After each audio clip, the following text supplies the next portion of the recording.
ఈ ఆఫ్రికన్స్‌ని, ఈ సెనగలీస్‌ని యూరోపియన్స్ వాళ్ళ కంట్రీకి తీసుకెళ్ళేవారనమాట. ఇదిగో ఇదే ఆ పాయింట్. ఈ పాయింట్ ద్వారా ఈ వెనకాల సీ ఉంటది. దాంట్లో షిప్‌లో ఎక్కించి యూరోప్ తీసుకెళ్ళి అక్కడ బానిసలుగా ఉంచేవారనమాట.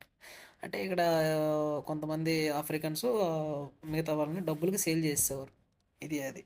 చూడండి ఆ ఫొటోస్ అన్నీ అప్పుడు ఏం జరిగాయి, ఇప్పుడు ఈ సెనగల్ సైనికులు వీళ్ళంతా ఫోటోలు వాళ్ళు పెట్టారనమాట.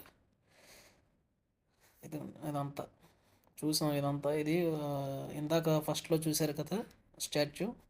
అది బొమ్మలా ఉంటదనమాట. ఇదంతా చైనీస్ కన్‌స్ట్రక్షన్. చైనీస్ ఇక్కడ శనగలొచ్చి ఈళ్ళు కన్‌స్ట్రక్ట్ చేశారు. వీళ్ళ ఇన్ఫర్మేషన్ గ్యాదర్ చేసి. ఇదేదో ఇక్కడేదో చూడండి ఇదేదో ఇదిలా ఉంది. దుష్ట దుష్ట మన ఇండియాలోనే కాదు ఇక్కడ గూడా దుష్ట పూజలు జరుగుతూ ఉంటాయన్నమాట. చూడండి అది. తర్వాత వీడిదిగో ఇక్కడక్కడ కూర్చొనున్నాడు గదా!